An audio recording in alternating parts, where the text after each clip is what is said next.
All right, everyone. Welcome back to the Golf Unfiltered podcast. I am your host, Adam Fonseca from golfunfiltered.com. Joining me once again is my co-host, Dan Hauser from Golf Unfiltered. Dan, nice to see you again. How's it going? It's going well, man. It's going well. I see that you've got your Cincinnati Reds hat on. You got a big series coming up against the Cubs. Friend of the show, friend of your and I's, Chris. Him and I have already the smack talk has already begun. Let's just say that. But the Cubs, they're right back in the discussion, not only with the wild card but with the division too. So this thing, we got a fun couple days ahead of us here as far as baseball goes. That's for sure.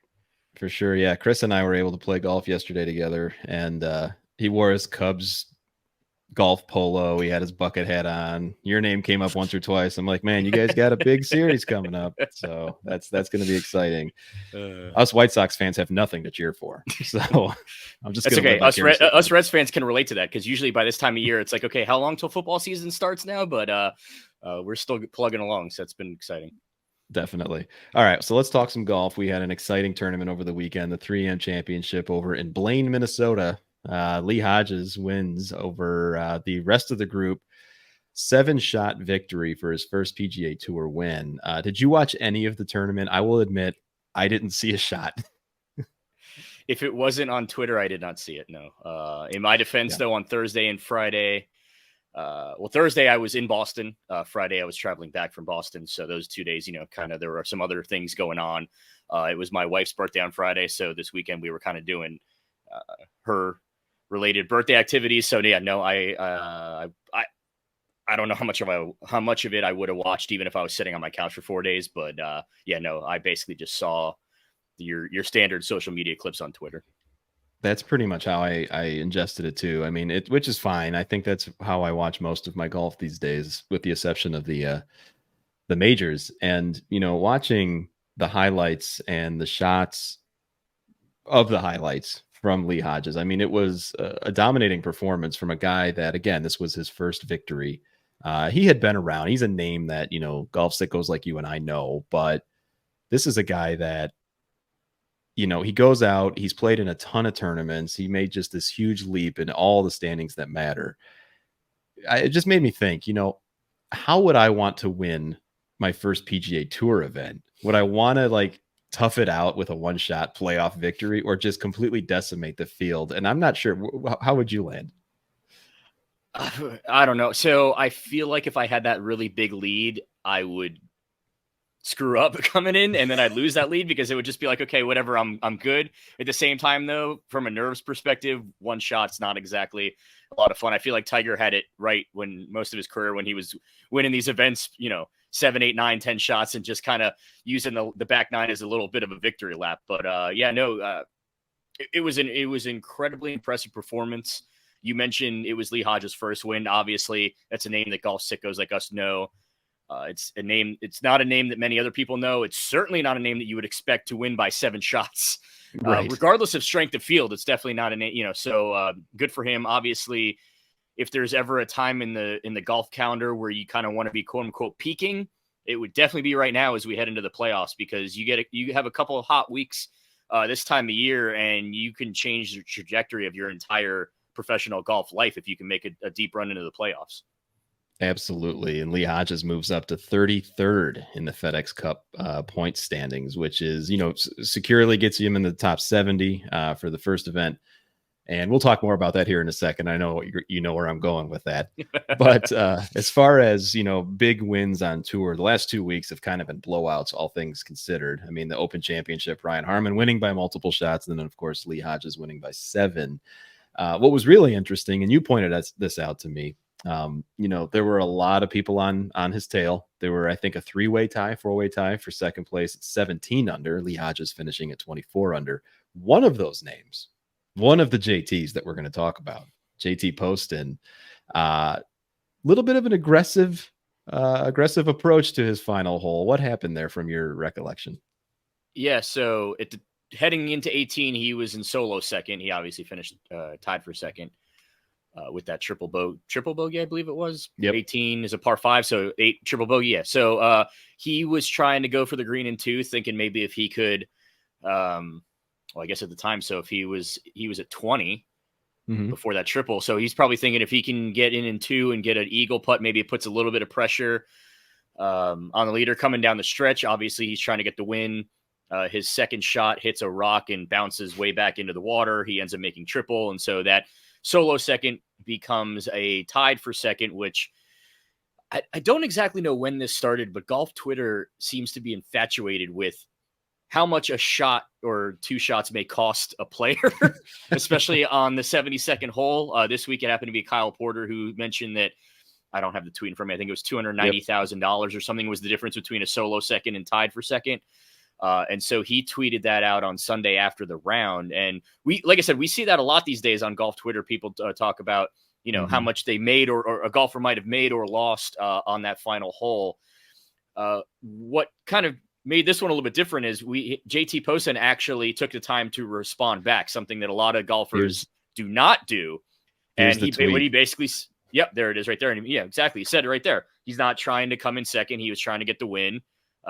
He doesn't regret it. And like, as he said there, I'd make that decision 10 times out of 10, no matter what. So it was, I don't want to say clap back because that makes it sound like that, there was beef going on, but it was cool to see a player respond back and explain his reasoning and say, yeah, listen, I don't know about anyone else, but I'm not out here ever playing for second. I always want to get that win. So I'm going to be aggressive and try to get it 10 out of 10 times. And it didn't work out for me this week, but next time it might. So I thought that was a cool little, we've started seeing more and more with this new generation of golfers that they're more interested in being open on social media or just, being communicative on social media. JT Poston's a big one. Max Homa's a big one on social media.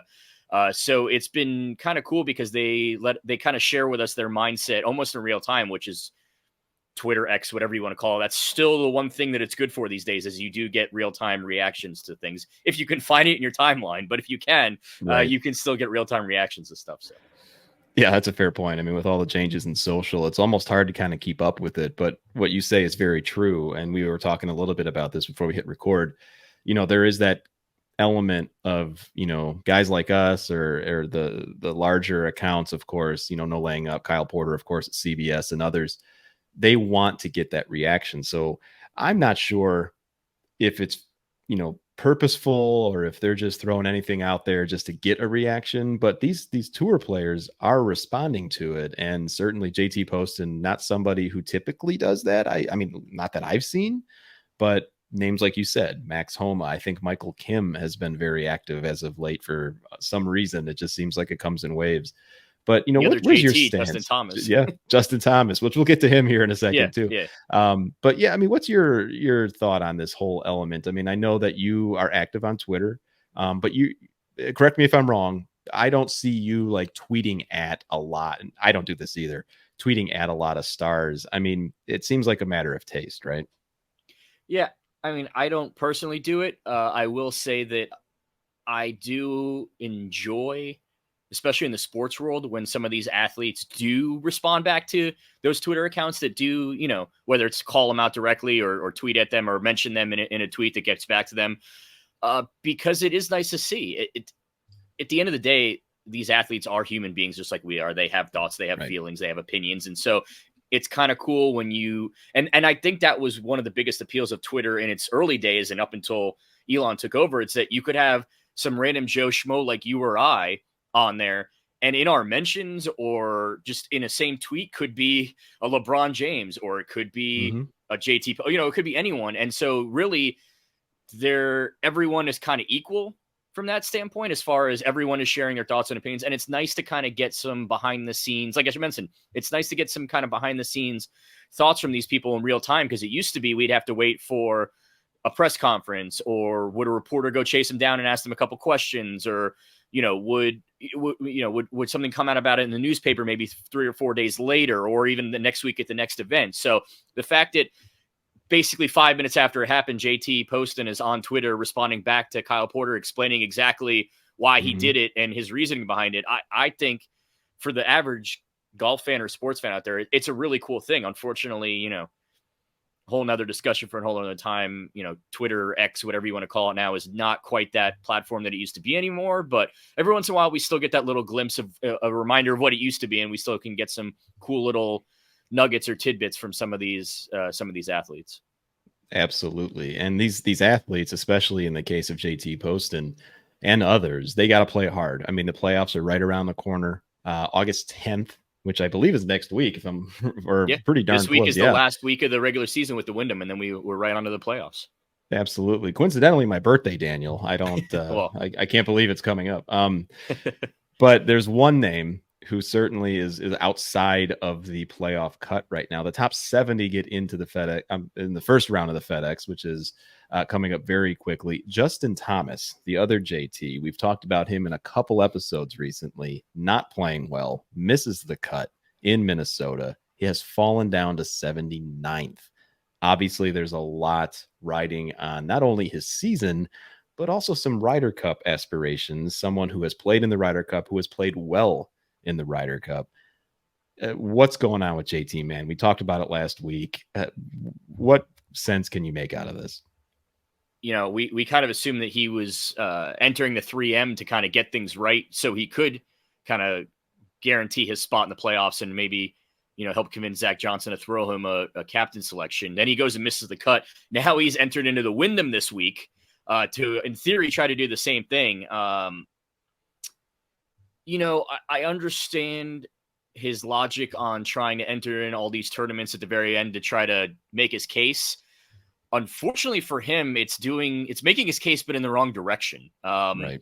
The fact that he's entering into these smaller statured events, obviously the fields are not, it's not a elevated event. It's not a major. So you're getting a lot of these weaker fields, I guess you could call it. I mean, professional golf, there's no such thing as a weak field, but weaker fields. And he's not only not dominating, he's not even making the cut in them. So it's as the weeks go by, he's not doing himself any favors. It's becoming harder and harder to justify Zach Johnson giving him a captain selection. And then, of course, if he doesn't even make the playoffs, he's going to then have to rely on some help to get into some of these elevated events even next year, whether it's sponsored invites or exemptions or whatever it may be, because you have to make the playoffs in order to even have a shot at those elevated events starting next year. That's the new, rules that they've made.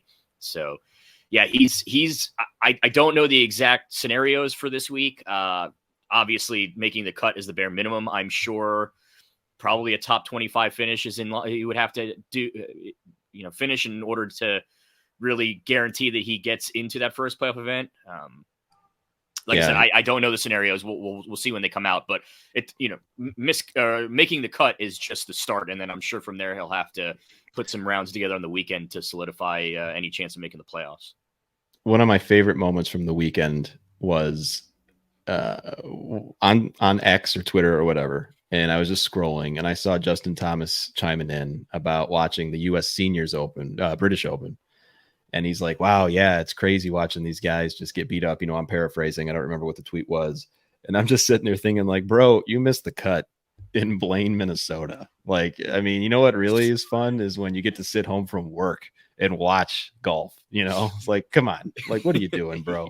It's like, I'm watching these guys get beat up. Well, we all just watched you get beat up at the 3M exactly. Open. So exactly, and it makes me wonder, just a final thought on this before we segue, but players who miss Ryder Cup years, those who have played in a Ryder Cup, they miss one and then they eventually end up coming back because their play improves, of course, for whatever reason. Does that do anything to a player's career, like their legacy? I mean, is JT a two-time major winner himself? I would have to think he's kind of solidified himself in the memories of golf fans, but does that do anything to a player's career to miss a Ryder Cup and then to come back?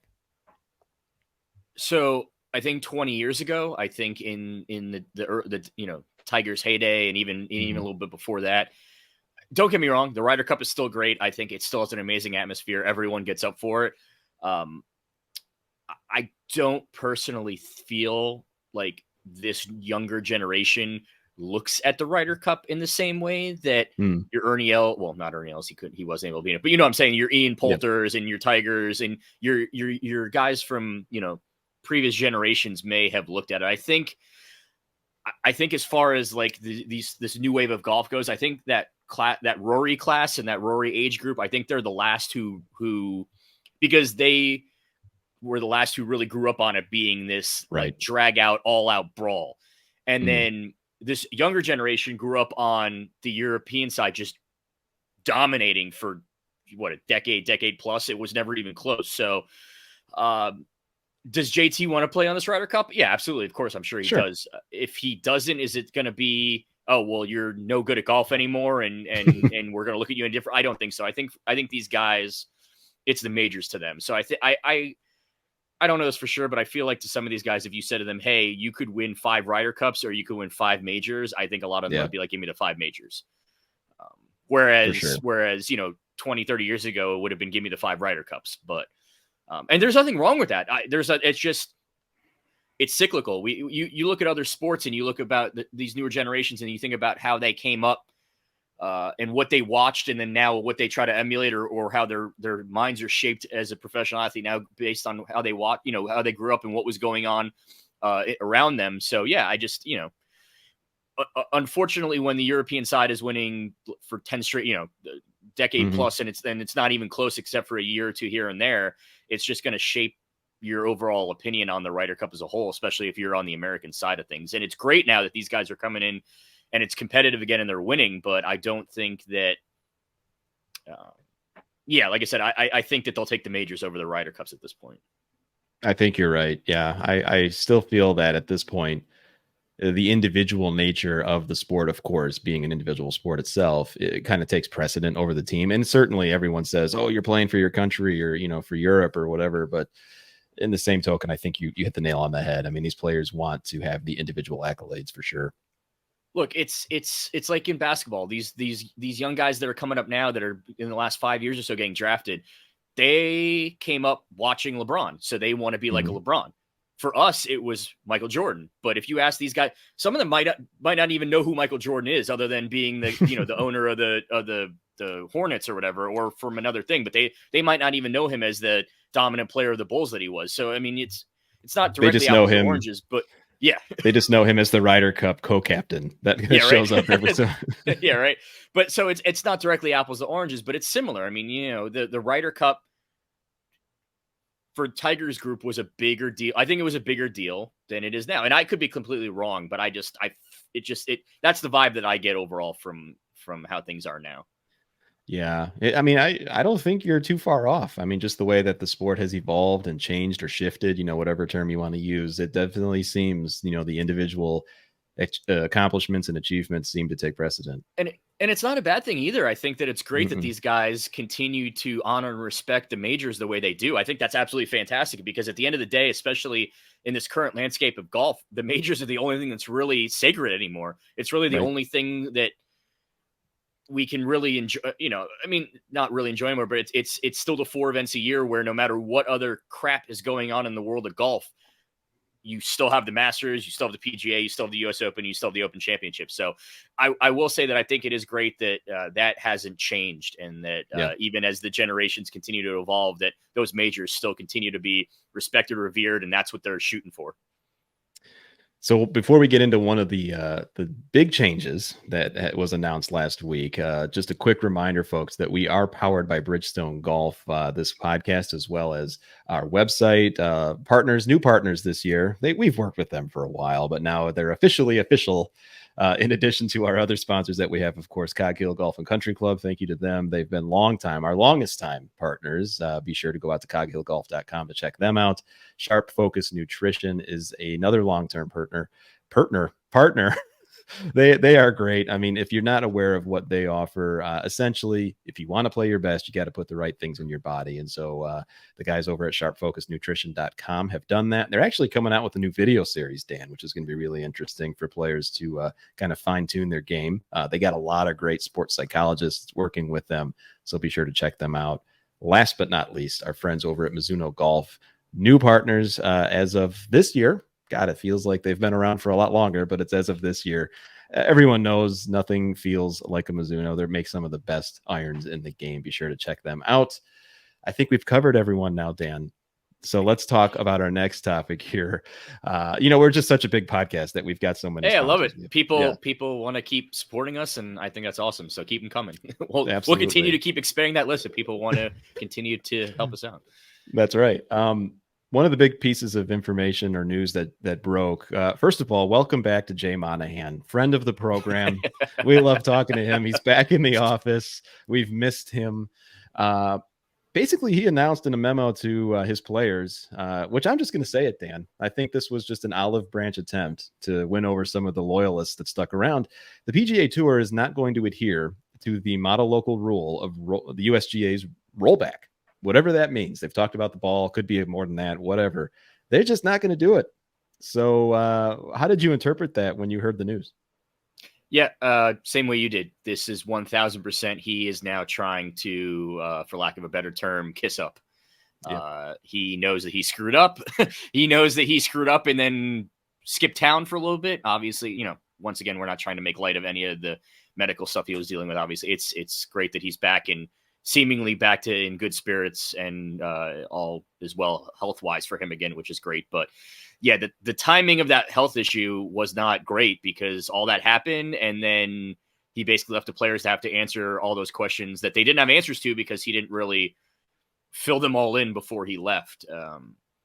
This is absolutely an olive branch. We knew from the beginning the players did not want anything to do with a rollback. Obviously, the majors I think were a little bit more, okay with the rollback. So I think this is just him saying, okay, you guys didn't want the rollback. I need to do something to kind of make good with you all. We won't have a rollback, which will be very interesting because what we may end up seeing, and there's still a long way to go, and we still don't know a lot about what it means, but there's a very real possibility that weekly these players will play with their current equipment. Mm-hmm. And then 4 times a year at these 4 majors, they're going to play with vastly different equipment, which will make things very interesting because, a lot of these guys already show up on a major week early, sometimes even the week before to start doing course prep. They're probably going to have to start doing way more and maybe even show up even earlier because they're basically going to have to teach themselves a brand new ball for 4 times a year. So that's going to be very interesting as far as the schedule for the PGA Tour works, because if a lot of these guys might need to take another week to get ready for majors, it's not uncommon that a lot of guys also like to play in the last tour event leading up to a major, but are they still going to want to do that knowing that the ball they're playing the week before is not the ball they're going to play that following week at that major? So, right. There's still a lot of questions left to be answered in men's professional golf as a whole. This is just add this one to the list of, okay, so now what? Yeah.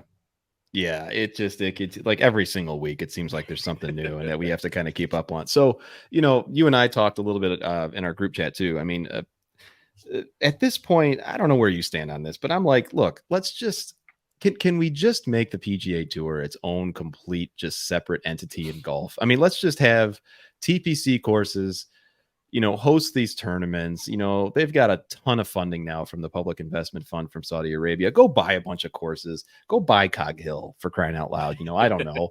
And let's bring them back. And then that way they could use whatever rules they want. Just make them the arenas like every other sport, because that is what they've long been saying. They want to be treated like every other sport. I mean, where do you land on that whole thing? Well, you and I actually went deep on it separately the other day. We in our little group chat realized that no one else was buying it out. So you're like, you know what? Let's go deep into this. And so I said to him, yeah, I mean, if clearly there's something's gonna happen with Live. We don't know what. So why not just basically merge the Live and PGA Tour completely, 100%, go all in on it. The entire PGA Tour is now teams. Each team gets their own home course. So like, a home stadium in another sport. Mm-hmm. You still keep the normal rotation. And so every team gets a home game each week throughout the year. Mm-hmm. And just go all in on it. Just go all in on it. Everyone gets their home game. If your team's got the home course that week, you get to control setup on it. You get to control, whatever you want to tee times, how you want to play whatever. And but go all in. If you're going to do this, do it. Don't well, we may do it and we're going to do it kind of sort of this way a little bit. But then we're not really either do it or don't. And so, mm-hmm. The tour's got to figure out something to do with Live now. There you go. Just make the entire PGA Tour one giant live team. Give it, like you said, give everyone their own host course, their own home stadium, if you will. And then 4 times a year, everyone will come to the majors and we'll play real golf. We'll play real old school professional golf. And the other weeks of the year, let them be your glorified exhibitions or whatever you want to call them. Right. Because that's kind of what it already is, but with the facade of the PGA Tour name on it. You're right. I mean, there's always been this argument too, where we can't do that because it's always been the game that they play is the game that you and I can play. Well, I mean, sorry to break it to you, Dan and listeners. We don't play the same game that they play. We don't even use the same equipment, which is another popular argument that we could I review equipment like crazy and I have for many years. This is not me just trying to be like, oh, look at me. I'm the expert here. But seriously, there are prototypes out there that you or I will never put our hands on. So the whole argument of, we play the same equipment as them, it just is, it's fantasy. So why, like you said, the name is the same. Yes. Do I play a Titleist golf ball, for example? And so, right. Sure. But I promise you that Titleist ball that I'm buying off the shelf at a Dick's Sporting Goods is not the same Titleist golf ball that, Max Homa's playing on an average PGA Tour week. No, absolutely not. Yeah. And it goes down the list too. I mean, and it's funny because even if that were 100% true, which it's not, but if it were, the whole customization element of the game, club fitters, everything, you can go down the list again.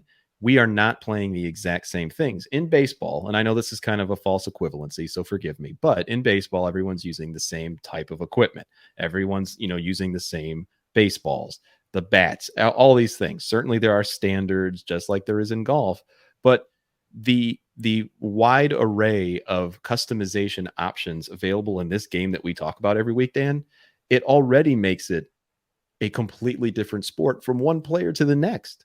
Yeah, I mean, these tour pros are literally in the room in these facilities where these clubs and balls are getting made. And you might have 50 guys on tour playing Titleist balls and Titleist clubs, but I guarantee you that no 2 clubs are the same.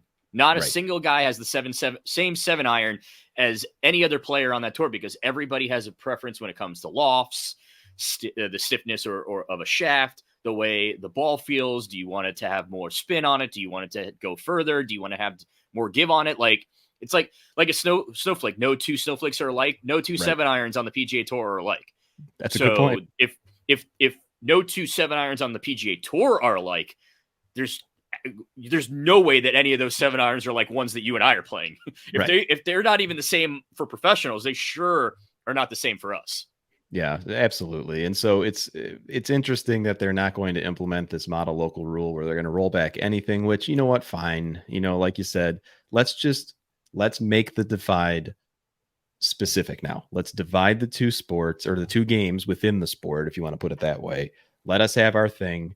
Listeners, no one's coming to take your distance away. I feel like that's just it's like, no matter how many times they say this is not going to impact the amateur game. And I remember, I forget who was saying, I think Michael Kim, actually, PGA Tour pro, was saying, and I actually did chirp back to this player the other day. He was like, if this is only going to affect the top 1.1%, it's going to have this cascade effect and it's going to ruin revenues and blah, blah. No, it isn't.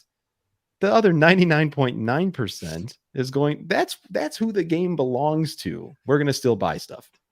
The clubs that are being made for these tour pros aren't even being put on the shelves. So it's not like you can say, oh, well, they're going to not be able to make as much money anymore because they won't be able. That's ridiculous. The clubs that these guys are playing are not being put on shelves anyway. So it doesn't matter. It's not going to change the clubs that we buy because the clubs that we buy aren't the clubs that are being made for these guys anyway. No, it's not. It really isn't. And, the last thing I'll say about this too is there are some extremely intelligent people that work at these golf companies. They've been on this show. We're friends with some of them. Hat tip to Bridgestone. I mean, let's give them some credit because some of the other argument was, who's going to buy the rollback golf ball? Well, I don't care. They'll figure it out. They've got some good marketing minds. Listen, not to date us, Adam, but you and I are old enough where we basically grew up learning how to play golf with Balata balls. Correct. If I woke up tomorrow and all these OEMs were like, you got to go back to playing Balatas again, I'd be like, okay. All right. It'll spin a little more, whatever. Great. It's not, okay. It's not going to affect even 0.1% of my overall enjoyment of the game, and it's not going to change when I go out on a Saturday. Will it maybe add a couple strokes to my game? Sure, but with the way I play, I don't. What's the difference if I shoot an 87 or a 90 at that point? Like, okay, cool, right. Thanks. I'm still going to go and play. So, it doesn't really matter. I'm not out there trying to shoot a 70. I'm just out there to play and be out there and enjoy the weather and enjoy being out there. So absolutely, what the club you put in my hand and the ball you give me to hit is irrelevant. And I think it is for most of your standard amateur golfers who, like us, are just out there to have fun on a weekend.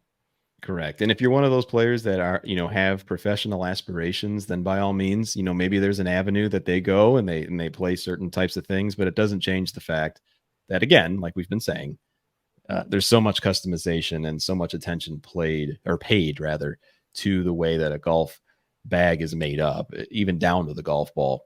It's not going to impact everyone else who's actually spending money on the game. So any final thoughts on that whole saga that's still unfolding? No, I think we pretty much nailed it. I mean, at this point, just embrace it, PGA Tour. We talked about with these live guys where we didn't appreciate the fact that they treated us like we were idiots. Just do us a favor and not treat us like we're idiots. We know that you don't want, we know you want your own rules. We know you want to do your own thing. So just do it. Just do it already. Hear, hear. I support that. That's Dan Hauser. You can follow him at Dan Hauser Golf on Twitter, pretty much all social media.